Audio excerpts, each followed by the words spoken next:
शरद पूर्णिमा के दिन इस व्यक्ति की बीमारी खत्म ही नहीं हो रही। कभी पाँव में दर्द आ गया, कभी कमर में दर्द आ गया, कभी पीठ में दर्द आ गया, कभी सिर में दर्द आ गया, कभी आंखों में तकलीफ हो गई, कभी दमा चलने लगा, सांस चलने लगी, कभी डॉक्टर को दिखाया तो थायराइड हो गया, कभी मालूम पड़ा कि मेरा कोई ब्लड कम हो गया, कोई प्लेटलेट कम हो गई, कोई कुछ हो गया, कोई कुछ हो गया। डॉक्टर को दिखाओ। हमने कल भी कथा में कहा था, परसों भी कहा था कि डॉक्टर शिव का एक रूप होता है, उसको दिखाओ। डॉक्टर जो दवाई दे कुंदकेश्वर महादेव के नाम से उसको खाओ। पर कभी अगर मौका लग जाए, तुमको ऐसा लगे कि ये शरीर का रोग तो समाप्त तो हो ही नहीं रहा, पिपलेश्वर महादेव का नाम लेकर शरद पूर्णिमा के दिन कर कुछ भी मीठा जो बना सकते हो, हलवा बना सकते हो हलवा, सीरा बना सकते हो सीरा, खीर बना सकते हो खीर, चूरमा बना सकते हो तो चूरमा, लड्डू बना सकते हो तो लड्डू, जो तुम घर में मीठा बना सकते हो उसका केवल 7 ग्रास का अन्न। कितने ग्रास? जम के बोलो जरा।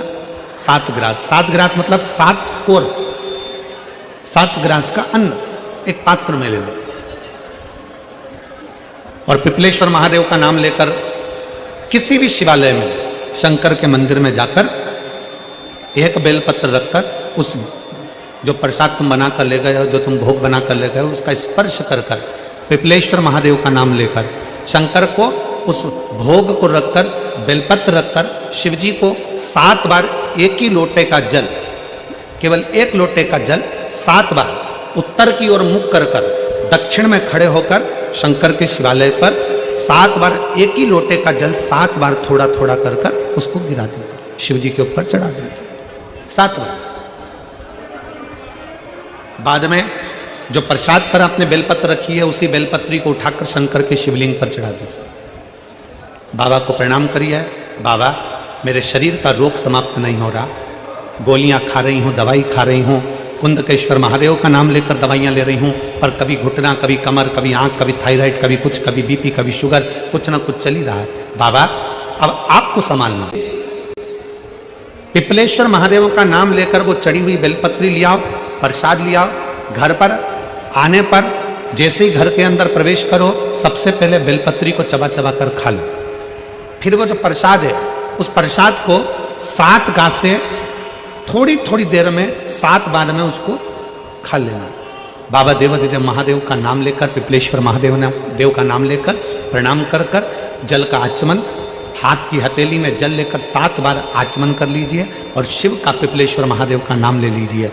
धीरे धीरे 15 दिन लगेंगे और 15 दिन में बीमारियां अपने आप कम होना प्रारंभ हो जाएगी और बाबा आपका हाथ पकड़कर आगे बढ़ाएंगे। शिव तत्व की प्राप्ति, कैसी भी बीमारी हो, कैसा भी दुख है, कैसी भी तकलीफ है, कैसा भी कष्ट है, कैसा भी समस्या है, पिपलेश्वर महादेव का नाम का थोड़ा सा मीठा बनाकर पूजन कर कर बेलपत्र रखकर शिव को जल चढ़ाकर बेलपत्र वापिस शिव के शिवलिंग पर रखकर फिर बाबा को जल समर्पित कर बड़े भाव के साथ में बाबा के उस आनंद को, प्रसाद को लेकर, तुम्हारा लकी समय नहीं चल रहा हो और तुम्हें गुड लकी बनना है तो मस्तक पर सोमवार की सोमवार त्रिपुंड चंदन का लगाना प्रारंभ कर दो, तो एकदम लकी बन जाओ। यह पक्का। शंकर जी के मंदिर से जब वापिस आओ तो किसी के दरवाजे पर रुकना नहीं, सीधे अपने घर पर आना, क्योंकि शिव जी को जब जल चढ़ाकर लोटा जो लेकर जाते हो, पानी का लोटा लेकर जाते हो, कलश लेकर जाते हो, 1 लोटा जल लेकर जाते हो, जब शंकर भगवान को चढ़ाते हो तो शिव जी ने लक्ष्मी को वर दिया था भगवान नारायण को देने से पहले कि लक्ष्मी जो मेरे मंदिर में आकर 1 लोटा जल चढ़ाएगा उसका पात्र खाली नहीं जाना चाहिए, उस पात्र में तुम बैठकर उसके घर तक जाओगी। अब मालूम पड़े हम पड़ोसी क्या रुक गए, बहन क्या रुक गए, रिश्तेदार क्या रुक गए, नातेदारों क्या रुक गए, वहां बैठकर बात करने लगे तो अपना जल की जो लक्ष्मी होती है, पात्र की जो लक्ष्मी होती है, वहां रुक जाती। उस पात्र को लेकर घर तक। कोई बहुत बड़ा रोग हो जाए, बहुत डॉक्टर कह दें कि यह रोग का कोई अंत नहीं है, कोई अंत नहीं, शरीर के नसें ब्लॉक हो गई, नस नहीं चल रही है, रोग ग्रसित हो गए। ये अभी शरद पूर्णिमा आ रही है, रात्रि के समय पर चंद्र जब प्रकट हो जाए, चंद्रमौलेश्वर महादेव का नाम लेकर 7 बेलपत्र भगवान शंकर के शिवलिंग पर, इस डंडी की जो दिशा है, डंडी की दिशा 7 अलग अलग जगह पर, कभी इधर चढ़ा दो, कभी इधर चढ़ा दो, कभी इधर, 7 दिशा पर बेलपत्र को समर्पित एक ही स्थान पर करो, दिशा अलग अलग कर दो। चंद्रमौलेश्वर का स्मरण कर कर थोड़ा सा दूध हाथ की उंगली में लगाकर शिवलिंग का स्पर्श करो और थोड़ा सा जल शंकर को समर्पित कर कर 7 बेलपत्र उठाकर लिया। 7 दिन तक लगातार एक बेलपत्र सुबह के समय पर रोज खाना प्रारंभ करो। कितनी भी नसें ब्लॉक हो, चाहे शरीर में कितना भी रोग हो, वो धीरे धीरे समाप्त जरूर हो। शरद पूर्णिमा के दिन, पूर्णिमा के दिन चावल का एक आखा दाना जानते हो, पूरा खंडित चावल नहीं, कितना चावल, एक दाना चावल का शंकर भगवान के शिवलिंग पर समर्पित करिए। एक बेलपत्र जिसका डंडी का मुख अपनी ओर हो, जहां से चावल चढ़ाया है, उस चावल के ऊपर अपनी कामना कर कर रख दीजिए और चंद्रमौली भगवान का स्मरण करिए। कौन से भगवान? शंकर भगवान का सर्वश्रेष्ठ सुंदर नाम है चंद्रमौली। चंद्रमौली भगवान का स्मरण करिए, अपनी कामना कर कर बेलपत्र समर्पित कर कर शिव जी पर एक लोटा पानी, एक जल पात्र समर्पित करो, कलश से जल चढ़ा दीजिए, नैनों में वो जल लगाकर अपनी कामना कर कर वापिस घर को आइए। अगली शरद पूर्णिमा आएगी, जो कामना करी है मेरा चंद्रमौली भोलेनाथ उसे पूर्ण कर ही देगा। शिव उपासना के लिए शरद पूर्णिमा का ये उपाय अवश्य करिए। हम फिर कहेंगे डॉक्टर शिव का एक रूप है, डॉक्टर को दिखाओ मना नहीं है, डॉक्टर का इलाज कराओ मना नहीं है, डॉक्टर की जांचें कराओ मना नहीं है, पर शंकर पर विश्वास कर कर शिव को अपना मानकर, अपने जैसे भगवान नंदी गुरु बनकर आए, और गुरु बनकर आए और कहा कि आप बेलपत्र का स्पर्श करिए, स्पर्श करा, कपाल नीचे गिर गया, शिव जी का नाम कपालेश्वर महादेव हो गया। बोल कपालेश्वर महादेव की। आज भी माँ गोदावरी के तट पर नासिक में भगवान कपालेश्वर महादेव विराजमान, आज भी शिव जी बड़े प्रसन्न हो गए जब उनके हाथ का कपाल छूट गया, आज बड़े प्रसन्न थे, बड़े प्रसन्न। तो शंकर भगवान ने कह दिया, ए नंदी, तुम हमारे गुरु बने थे, हमें दक्षिणा देना है तुमको, और गुरु दक्षिणा बहुत जरूरी है। हम तुमको गुरु दक्षिणा में क्या दें, आपको हम क्या दें, मांग लो, तुम्हें क्या चाहिए। तब नंदी कुछ बोले नहीं, तो शंकर भगवान के पास में पार्वती जी आई और पार्वती जी ने कहा, प्रभु मेरा एक निवेदन है, नंदी का मुंह कैसा है, सींग लगा है, ऐसा है वैसा है, और नंदी देखा है ना तुम लोगों ने, अरे बोलो तो जम के देखा है, अब नंदी का मुंह तो नंदी ऐसा। तो इतने में पार्वती जी बोल दी, तुम कितने सुंदर हो, कर्पूर गौरम कर्णावतारम संसार सार। कितने, मेरा एक मन कर रहा है, आपके 5 मुख में जो सुंदरता है, उससे भी ज्यादा सुंदरता आप नंदी को दे दो। नंदी, नंदी एकदम हैंडसम,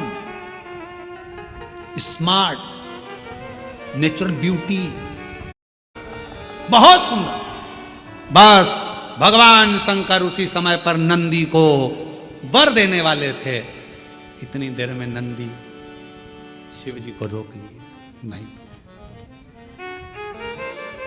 नहीं चाहिए, प्रिय आप, मुझे ये कुछ नहीं चाहिए। पार्वती जी ने पूछा, नंदी तो तू इतना सुंदर हो जाएगा, इतना श्रेष्ठ हो जाएगा, तेरी सुंदरता बढ़ जाएगी, तो शिव जी से भी ज्यादा सुंदर दिखेगा। 5 मुख में जो सुंदरता है उससे प्रबल सुंदरता तुझे मिल जाएगी। नंदी कहने लगे, मैया दिक्कत यही है, दिक्कत सबसे बड़ी यही है, सुंदर हुआ ना तो फिर भजन नहीं हो पाएगा। कभी धागे के पीछे पड़ा रहूंगा, कभी पेंसिल खींचूंगा, डब्बा भरूंगा, गुरु दक्षिणा देना, और गुरु दीक्षा दिए, दक्षिणा दिए बगैर तो मैं जाऊंगा नहीं, मैं तो दूंगा। तो नंदी ने कह दिया, अगर देना चाहते हो तो मेरा बंदर का मुंह बना दो। बंदर का मुंह, फिर तो तू नंदी अच्छा है, अगर बंदर का मुख मांग रहा है तो नंदी अच्छा। नहीं नहीं, थोड़े दिन मेरा मन है कि मैं बंदर का मुख लगाऊं, आप मुझे बंदर का मुख दे दो। शिव जी ने कहा तथास्तु। नंदी का बंदर का मुंह लग गया। अब देखिए कितनी विचित्र बात है। रावण कितने मुंह लगाया? 10। उसमें एक भी मुख ऐसा था क्या? बंदर का, हाथी घोड़े का कोई था नहीं। और नंदी ने क्या मांगा? बंदर का मुख दे दो। बंदर का बैठा था नंदी, बंदर का मुख था। आज शिव आराधना में लगा था। नंदी निकलकर बस बैठे थे, रावण निकलकर जा रहा था। लंकापति रावण को नंदी ने प्रणाम कर दिया। प्रणाम प्रणाम नमन करा। रावण ने पूछा तुम कौन हो? मैं शिव जी का गण। नंदी? अच्छा, तो ये बंदर का मुंह क्यों लगा रखा है? नंदी ने कहा मेरे प्रभु ने मुझे दिया है। तो कहा शंकर भगवान ये आड़ी टेढ़ी चीज तो नहीं दे सकते? रावण बोला ये फालतू की चीज शंकर जी कभी नहीं देते।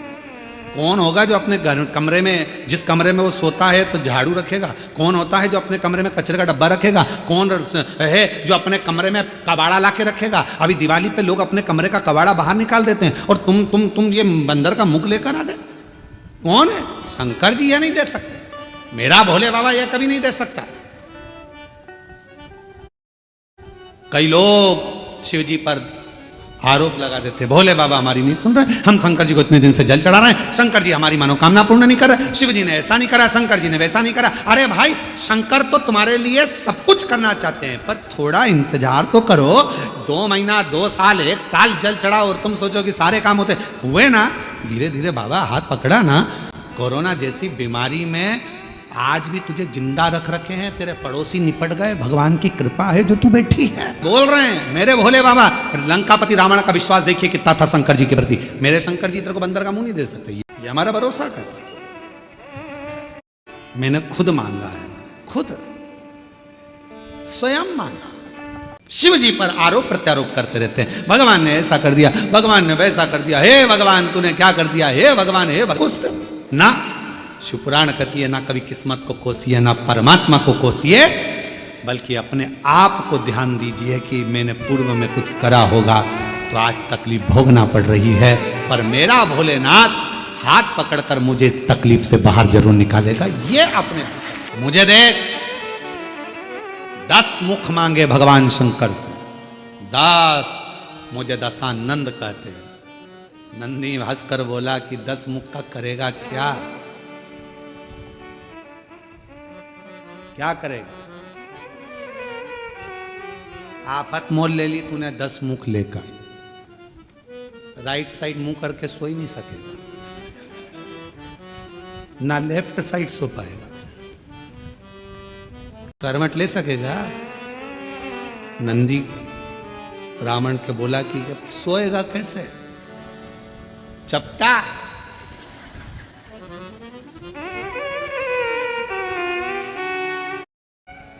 नंदी बोला ये तुझे नहीं मांगना था।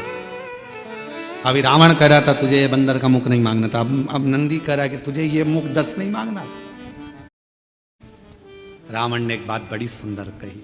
रावण कहता है मैंने ये 10 मुख ये नहीं सोचा कि सोऊंगा कैसे, ये 10 मुख मैंने केवल शंकर भगवान की स्तुति करने के लिए, शिव का गुणगान करने के लिए। पर नंदी तूने अच्छा नहीं, तेरा ये मुख श्रेष्ठ नहीं है। हंस दिया रावण। नंदी को क्रोध आ गया, और नंदी को क्रोध आया तो नंदी ने कहा हे लंका के राजा रावण, तुम मुझ पर हंस रहा? मुझ पर? रावण मैं तुझे श्राप देता हूं, सुन रावण, बंदर के मुख पर हंसा है, बंदर की सेना ही तेरा पूरी लंका का नाश करेगी और तेरा मृत्यु भी सामने आकर। इसलिए शिव कथा कर रही है, शंकर भगवान का गुणगान कर रहा है, शिव की आराधना, साधना, तप, उपास हमें किस भाव से करना है, शिव से क्या लेना है। महाराज वो कहते सारी उम्र करूं तेरी, सारी उम्र, जितना मेरा जीवन है, जितनी मेरी जिंदगी है, सब तुझे समर्पित। जितनी 12 महीने में पूर्णिमा पड़ती है, एक एक पूर्णिमा का व्याख्यान वर्णन करेंगे। आज तो कथा का महत्तम दिवस है, पहला दिवस है, तो हम उसको महत्व समझें कि पूर्णिमा का महत्व क्या है। हम उसका महत्व समझें कि शंकर और चंद्र का रिश्ता क्या है, संबंध क्या है। कि छल करोगे, बेईमानी करोगे, निंदा करोगे, दूसरे के लिए अपशब्द कहोगे, बस भोगना तुमको, दूसरे को नहीं। किसी चंद्र रो रहा है, आप मुझे बचा लीजिए। शंकर भगवान ने पूछा हुआ क्या, राहु केतु पीछे पड़े। अब चंद्रदेव को तो जाना कहीं था, पर पहुंच गए कहीं। शंकर भगवान ने कहा एक काम कर, मेरे मस्तक पर आकर बैठ जा।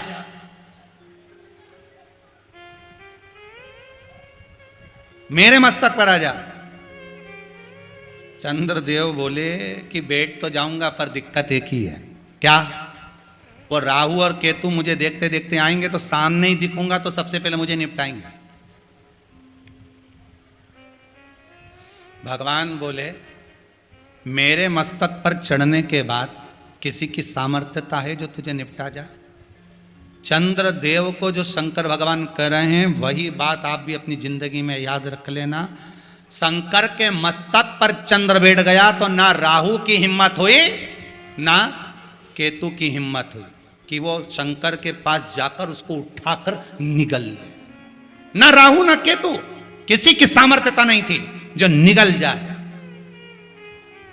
अगर तुम शंकर भगवान के पास में हो तो किसी की सामर्थ्यता हो सकती है? महाराज, जिस व्यक्ति के शरीर में गांठ पड़ जाती हो, शरीर काला पड़ जाता हो, चट्टे पड़ जाते हो, या दांत खाज खुजली हो जाता हो, उसके लिए भी शरद पूर्णिमा की रात्रि को 12 बजे महाराज भगवान चंद्रदेव के लिए 21 दिए जलाए जाते हैं।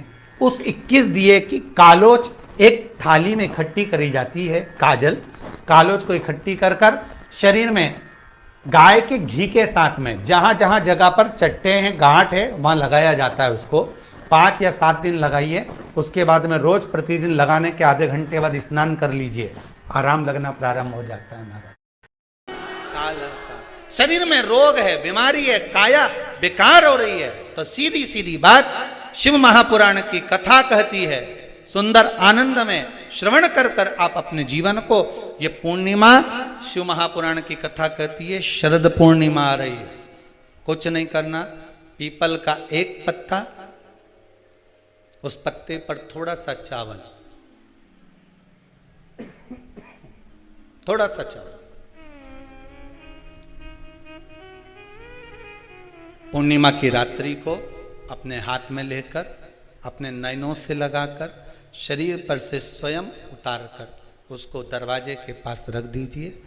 पूर्णिमा की रात्रि को पूर्ण होने पर उस चावल को दूसरे दिन सूंघ कर बहते हुए पानी में डाल दीजिए। महाराज, कितने भी रोग से ग्रसित हो गए, पीपल का एक पत्ता 52,000 ब्राह्मण की साक्षी कराता है। महाराज, बहुत ध्यान देना। पीपल के वृक्ष में स्वयं नारायण का, मेरे कृष्ण का वास है। स्वयं भगवान गीता के अंतर्गत कहते हैं कि मैं पीपल का वृक्ष हूं। नारायण उसी में 52,000 ब्राह्मणों का वासा एक पीपल के पत्ते में होता है। और आपको पहले भी कथा में कहा, गाय, ब्राह्मण, बहन, बेटी, ये सब काल का हरण करने वाले हो, काल को हरने वाले। का स्मरण, शिव का स्मरण करो। भगवान ने जितनी पूर्णिमा बनाई है, जितने नक्षत्र बनाए, जितनी घड़ी बनाई, जितना पल बनाया, जितना समय बनाया, ये शंकर भगवान ने जो बनाया ये गलत नहीं बनाया, श्रेष्ठता के लिए बनाया, जग के उद्धार के लिए, संसार के उद्धार के लिए बनाया। अब उसका प्रयोग आप करें ना करें ये आपके ऊपर है। आप उसका प्रयोग कर रहे हैं ना कर रहे ये आपके ऊपर, पर जो बनाया है मेरे भगवान। धन उलझ गया, तुमने तो कोई अच्छा सोचकर किसी को पैसा दिया,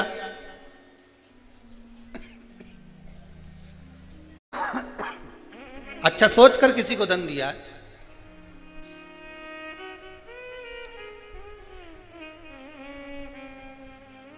और वो धन उलझ गया, नहीं आ रहा, पैसा वापस दे ही नहीं रहा। बेलपत्री के पेड़ के नीचे,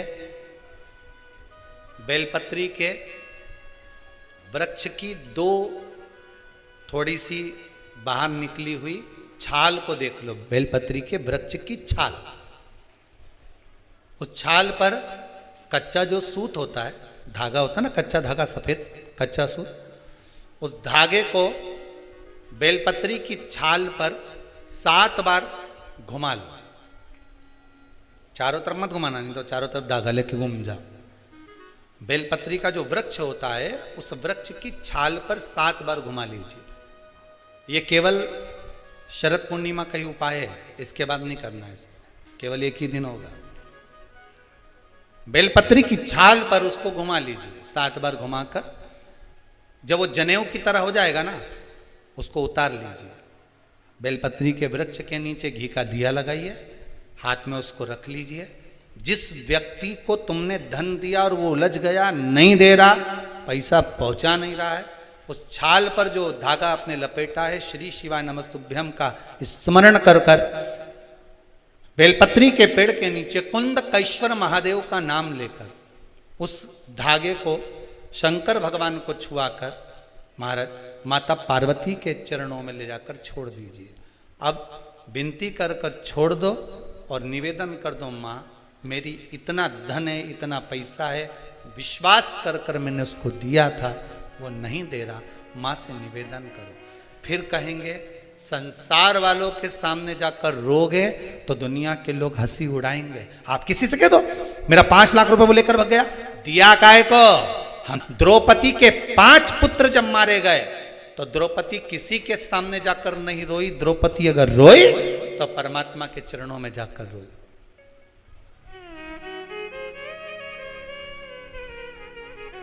उत्तरा का गर्भ जला, ब्रह्मास्त्र छोड़ा गया, उत्तरा कहीं जाकर नहीं रोई, सीधे भगवान के चरणों में जाकर। भगवान ने पूछा हुआ क्या? उत्तरा कहती मेरा गर्भ जल रहा है, ब्रह्मास्त्र आ रहा है।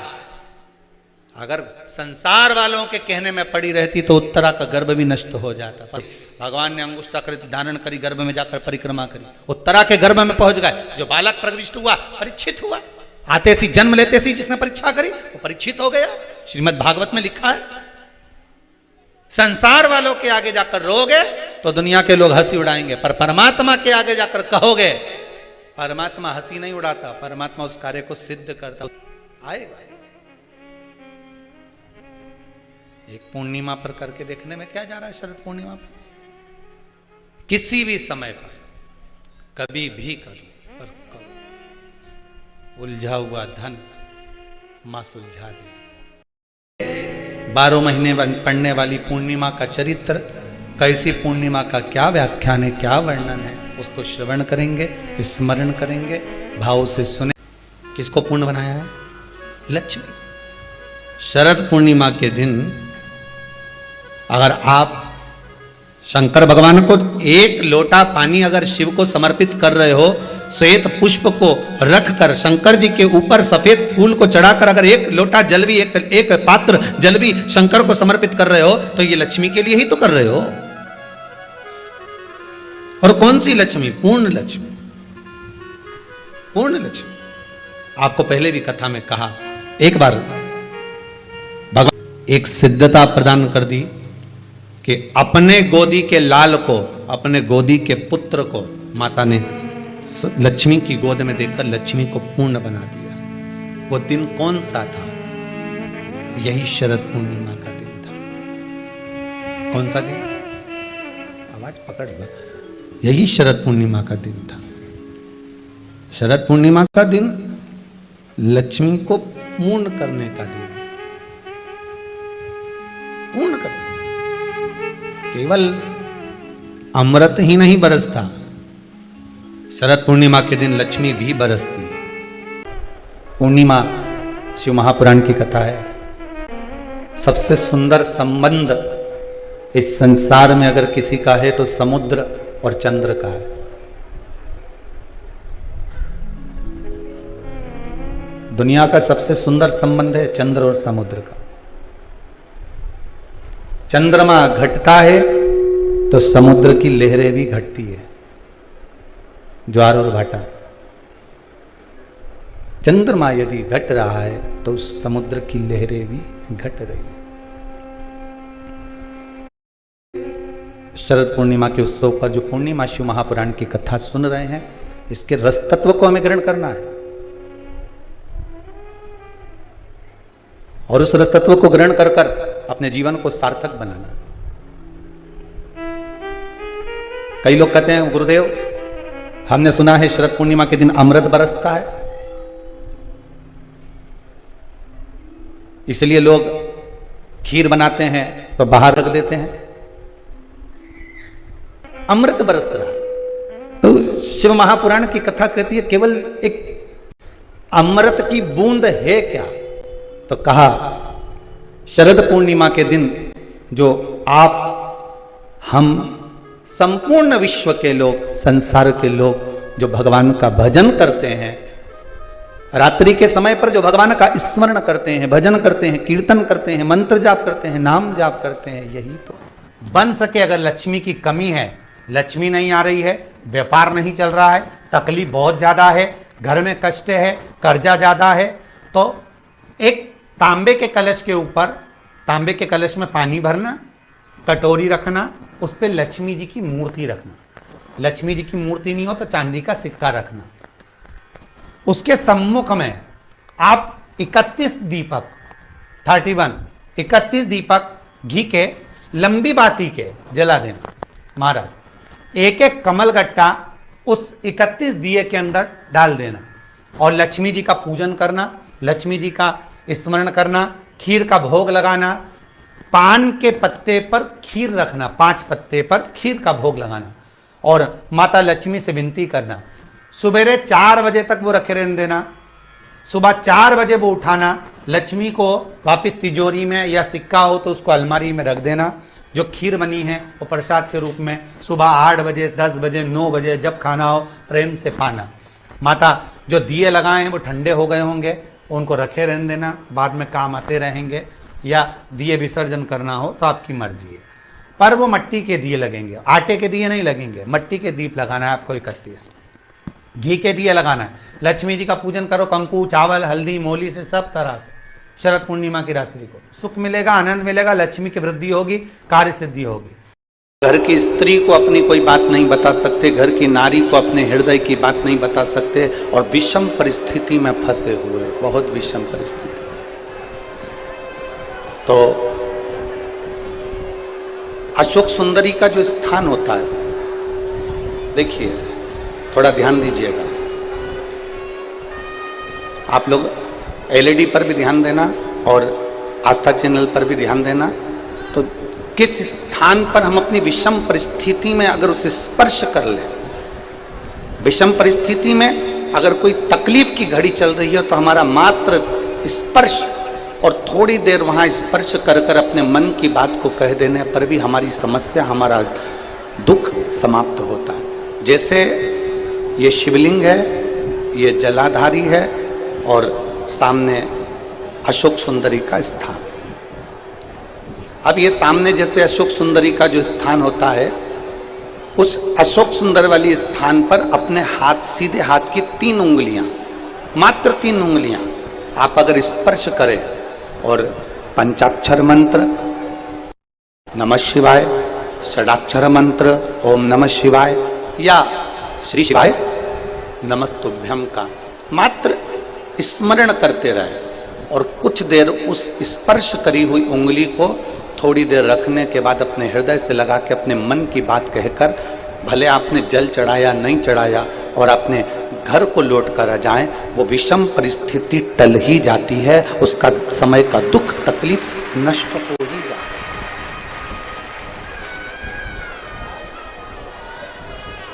वो एक विषम परिस्थिति को टालने का स्थान है। हम अशोक सुंदरी वाले स्थान पर जब हम हाथ का स्पर्श करते हैं, अशोक सुंदरी वाले स्थान पर जब हम हाथ का स्पर्श करते हैं और स्पर्श कर कर जब हम अपने मन की बात कहते हैं, तो वो बात महादेव तक, माता पार्वती के माध्यम से, अशोक सुंदरी के माध्यम से पहुंच जाती है और भोलेनाथ हमारे मन की दशा को जानकर आशीर्वाद दे ही देते हैं।